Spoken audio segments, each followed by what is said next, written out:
আসসালামু আলাইকুম। এটা হচ্ছে জ্যাক T6। আপনারা অনেকেই জানেন না যে জ্যাকের এই চাপাটা কীভাবে খুলতে হয়। আপনারা অনেকেই দেখবেন ফিতা খোলার কারণে চাপাটা খোলার চেষ্টা করেন কিন্তু খুলতে পারেন না, জানেন না যে লকটা কোথায়, কিংবা স্টার্টিংটা কোনোভাবে খোলার চেষ্টা করেন কিন্তু খুলতে পারেন না। তো আজকে আপনাদেরকে এটাই দেখানোর চেষ্টা করবো ইনশাল্লাহ। সম্পূর্ণ ভিডিও ধৈর্যের সঙ্গে দেখতে থাকুন। এই যে একটা এখানে স্ক্রু, একটা এখানে স্ক্রু, দুটো স্ক্রু আছে। স্ক্রু খোলার পর নিচের কাভারটা খুলে নেবেন। খোলার পরে দেখুন যে এখানে এই যে একটা লক আছে, এই লকটা স্ক্রুড্রাইভার দিয়ে আপনারা একটু চারি দিয়ে খুলে নেবেন। খুলে নেওয়ার পর আরও দুই সাইডে দুইটা আছে, মোট তিনটা, একটা স্ট্রিংয়ের নিচে আর দুইটা হচ্ছে দুই সাইডে। তো চাপ দিয়ে খোলার পর দেখবে যে ইজিভাবে চাপাটা খুলে যাবে। এই যে আমি একটা খুলছি, এখানে আবার একটা খুললাম, দুইটা, আর একটা আছে স্টার্টিং এই যে এই পাশে। এই দেখুন, সম্পূর্ণ ভিডিও ধৈর্যের সঙ্গে দেখতে থাকুন, ইনশাল্লাহ কিছু শিখতে পারবেন। অবশ্যই আপনাদেরকে চেষ্টা করবো কিছু শেখানোর জন্য এখান থেকে। দেখুন কত ইজিভাবে খুলে গেল, অটোমেটিক খুলে গেছে এটা।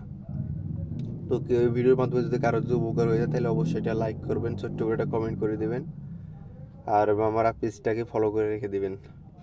আর ইউটিউব চ্যানেল যদি দেখে থাকেন তাহলে অবশ্যই ইউটিউব চ্যানেলটা আমার সাবস্ক্রাইব করে দেবেন।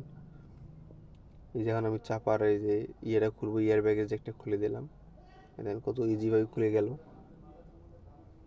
আর এই যে আপনাদের যদি লকটা দেখাই তাহলে দেখেন এই লকটা, এই যে লকটা এতক্ষণ আমি ওখান দিয়ে ইয়ে স্টার্টিংয়ের নিচে থেকে খুলছি লকটায়।